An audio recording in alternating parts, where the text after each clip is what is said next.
মতো জ্বলবে না, সেই জন্য আমাদেরকে আটকানোর চেষ্টা করা হচ্ছে। আমরা কি বিকল্পের কথা বলছি?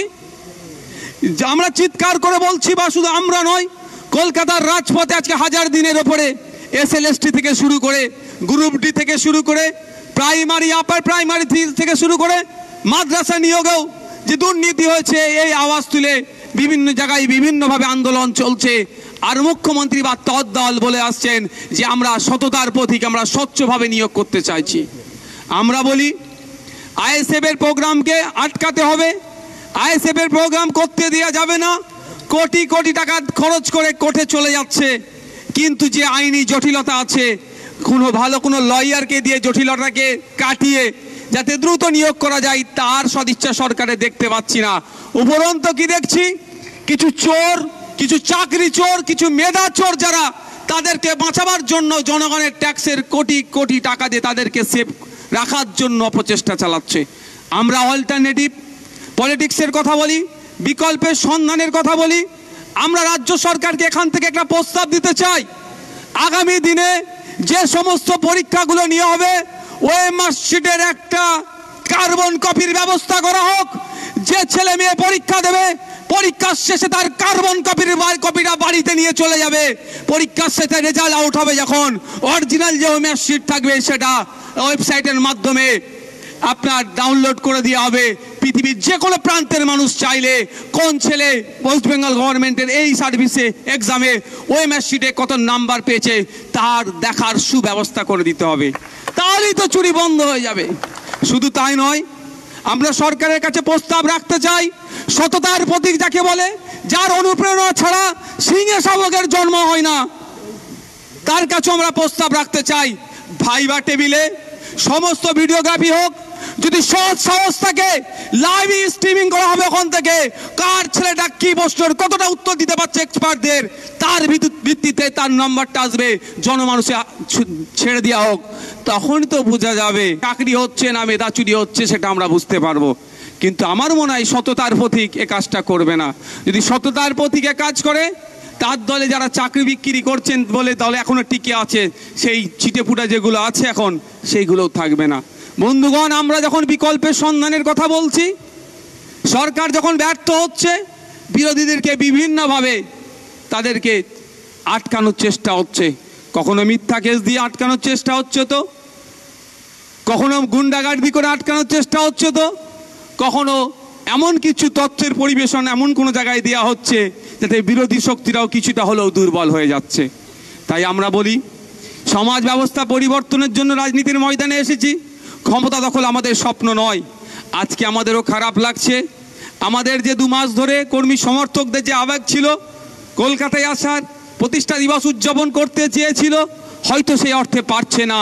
তবে আমি আমার কর্মী সমর্থকদের উদ্দেশ্যে বলবো, ওই ক্ষোভ, এই রাগটাকে ব্যালট বক্সে ট্রান্সলেট করতে হবে, রূপান্তরিত করতে হবে, সেখানে পাঠাতে হবে। শুধু কর্মী সমর্থক নয়, বুথে বুথে এখন যে 2-10টা তৃণমূলের কর্মী এখনো টিকে আছে, বাকি তো সব শেষ হয়ে গেছে। ওই 2-10টাকার ভোটও কিভাবে আইএসএফ এর ব্যালট বক্সের মধ্যে আনা যায়, ইভিএম মেশিনে ট্রান্সফার করা যায়, তারও দায়িত্ব নিতে হবে। সাথে সাথে এটা বলে যায়, ভিক্টোরিয়া হাউসের আমরা প্রোগ্রাম করার ইচ্ছে ছিল, আমাদেরকে কোর্ট যে নির্দেশনা দিয়েছে আমরা অক্ষরে অক্ষরে পালন করব বলেছিলাম, এখন আমরা অক্ষরে অক্ষরে পালন করে যাচ্ছি। তবে আগামী দিনে আমরা আমাদের আইএসএফ এর পক্ষ থেকে ভিক্টোরিয়া হাউসের সামনে প্রোগ্রাম করব। আজকে যে কর্মী সমর্থকরা আসতে পারলেন না, তাদেরকে সাথে নিয়ে করব। কোনো হাওতাশার জায়গা নয়, রাজনীতির ময়দানে এসেছি আমরা, রাজনীতি একদিনের খেলা নয়। দেখুন, বিভিন্নভাবে বিভিন্ন ভারতবর্ষের ইতিহাস দেখলে অনেক কিছু দেখা যাবে, অনেকভাবে সরকার পরিচালনা হয়েছে, অনেক সিস্টেমে হচ্ছে, আর না হলে আগামী দিনে অনেকভাবে করা যায়। যে অর্থ দপ্তর চেয়েছি এ মানে নয় যে বলবে দল বদল করলেই হবে, মন মানসিকতা থাকলে যদি সদিচ্ছা থাকে ভিন্ন দলে থেকেও করা যায়। আপনি কি নায়ক সেই সুযোগ দিলেন, সময় কথা বলবে। মমতা ব্যানার্জি প্রতিক্রিয়া নিন, 6 মাসের জন্য আমাকে অর্থ দপ্তরটা ছেড়ে দিতে বলুন। 6 মাসের মধ্যে কিভাবে অর্থনীতি বদলে দেবেন? দেখুন, এই পিসি সরকারের জাদু দেখাবো না, বাস্তবে মাটিতে দাঁড়িয়ে দেখাবো। ডবল ডবল চাকরির মতো স্বপ্ন নয়। যদি না অর্থনীতির দুরবস্থা আমি কাটাতে পারি, পশ্চিমবাংলা থেকে রাজনীতি করাই ছেড়ে দেবো। এই প্রস্তাব আদৌ বাস্তবিক? একজন বিধায়ক নিয়ে তাকে অর্থ দপ্তরে দায়িত্ব? আমি যেটা দেখুন, আমি কি বলছি, যদি সদিচ্ছা থাকে, আমি বলছি না যে আমি কেড়ে নিচ্ছি না। উনি বলছেন অর্থনৈতিক দুরবস্থা, হসপিটালে বেডের কথা বললে দুরবস্থা, শিক্ষা ইকুইপমেন্ট চাইলে, স্কুল ইকুইপমেন্ট চাইলে, কন্টিজেন্সি ফান্ড, বিভিন্ন গ্রান্ট চাইলে অর্থনৈতিক দুরবস্থার কথা বলে এড়িয়ে যায়। সুতরাং এই দুরবস্থা থেকে তো কাটিয়ে উঠতে হবে। কাটিয়ে ওঠার জন্য তো কাউকে আগিয়ে আসতে হবে। নওশাদ সিদ্দিকী আগিয়ে আসছে, দায়িত্ব তুলে দিক, দুরবস্থা কাটিয়ে দেবে। আপনি ড্রাইভার নাম্বারে দাঁড়াবেন না? মনোসংযোগ করছেন, আপনি যা বললেন তাতে দাঁড়ায় মনোসংযোগ করছেন। কখন বললাম? শব্দটা কনসেন্ট্রেট করছেন বলেছেন শব্দটা। আচ্ছা, যদি এই ধরনের শব্দ যদি আমার অসাবধানে বেরিয়ে যায়, অনিচ্ছায় বেরিয়ে যায়, ধন্যবাদ। আমার বক্তব্য তাহলে আমার মিডিয়া বন্ধুরা নোটিশ করেছে, আমার বক্তব্য শোনে, তাহলে ধন্যবাদ, ভালো লাগলো। আমি ভাবি হয়তো এতদিন ভাবলাম হয়তো মানে ফাও বকে যাই, যেটা ইচ্ছাই নেয় না, দেখলাম ভালো লাগলো। হ্যাঁ, আমি একদম এখন বলছি, আমি 100% আমি মানসিকভাবে প্রস্তুত আছি। ডায়মন্ড হারবারে অভিষেক ব্যানার্জি তথা মমতা ব্যানার্জির ভাইপোকে ওখানকার সাধারণ মানুষের ভোট দোয়া আশীর্বাদ নিয়ে পরাজিত করে 2024-এ কালীঘাটে পাঠাবো, কাশফুলের বালিশ বিক্রি করতে পারে সেই জায়গায় ঠেলে দেবো। আর 2026-এ মমতা ব্যানার্জিকে 14 তলা থেকে নামিয়ে ঢপের দোকানের মালকিন বানিয়ে দেবো। আগামীকাল রাম মন্দিরের উদ্বোধন, এ রাজ্যে একাধিক কর্মসূচি, শাসক বিরোধী, আবার যারা নো ভোট টু বিজেপি বলেছিল সেই ধরনের সংগঠন, তারাও আগামীকাল ফ্যাসিবাদ বিরোধী তারা মহা মিছিলের ডাক দিয়েছে। এই নেতাজি স্টেডিয়ামে তারা সভা করবে। আপনাদের কোনো কর্মসূচি? না, কালকে আমাদের কোনো কর্মসূচি নাই। মানুষের উদ্দেশ্যে কোনো মানুষের উদ্দেশ্যে বার্তা যে রাজনীতির জন্য, ভোটের জন্য মানুষের যারা বিভেদ লাগাতে চায় তাদের কাছ থেকে আপনারা দূরে থাকবেন। দিনের শেষে মানুষ ক্ষতিগ্রস্ত হয়। আমরা কদিন আগেই দেখেছিলাম হাওড়াতে রামনবমীর মিছিলকে কেন্দ্র করে একটা অশান্তি হয়েছিল। ক্ষতিগ্রস্ত কারা হলো? ফুটপাতের দোকানদাররা, যারা দিন হানে দিন খায়, যারা ফুটপাতে ঘুমায়, যারা ওই ঠেলা নিয়ে সারাদিন ঘোরে আর সন্ধ্যাবেলায় বা রাতের দিকে ফুটপাতে ওই ঠেলাটা রেখে ওর নিচে বা ওপরে ঘুমায়, তারা ক্ষতিগ্রস্ত হলো, ওই সবগুলো জ্বালিয়ে দিল। সুতরাং দিনের শেষে মানুষ ক্ষতিগ্রস্ত হচ্ছে, নেতারা এসে ঘরে বসে থাকছে, একে অপরকে চায়ের অফার করছে। আমি প্রত্যেকের কাছে অনুরোধ করব যে এই নেতাদের ফাঁদে কেউ পা দেবেন না। কেউ রাম মন্দিরকে সামনে রেখে তার ভোট ব্যাংককে সুরক্ষিত করার চেষ্টা করছে, আবার কেউ তথাকথিত এই সংহতি মিছিল বা রাম মন্দিরের তথাকথিত বিরোধিতা করে কিছু অংশের ভোটকে সুরক্ষিত করার চেষ্টা করছে।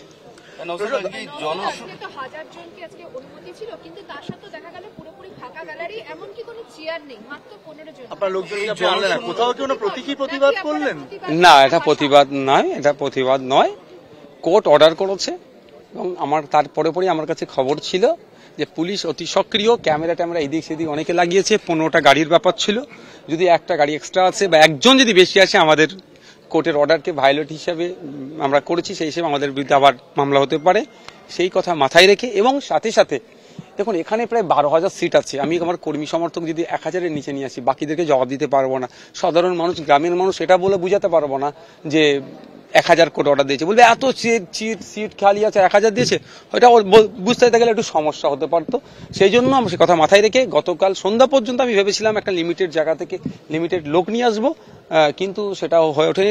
রাত্রে রাজ্য কমিটি আমরা ডিসাইড করেছি যে আমরা টোটালি আমাদের কর্মী সমর্থক কাউকে আনছি না, আমরা কয়েকজন নেতৃত্বরা থাকবো। তবে একটা কথা আমি জানিয়ে রাখতে চাই, আমাদের রাজ্য কমিটির নেতৃত্বর যে আবেগ, যতটা আমরা সম্মান দিই, আমাদের বুথ স্তরেও আমাদের একটা বুথের কর্মীরা আবেগকেও ততটাই সম্মান দিই। সুতরাং তাদেরকে আবেগকে আমরা উপেক্ষা করতে পারি না। টোটালি ওই জন্য বুথের কর্মী বা জেলার কর্মী যারা নেতৃত্ব, তাদেরকেও আমরা বারণ করেছি।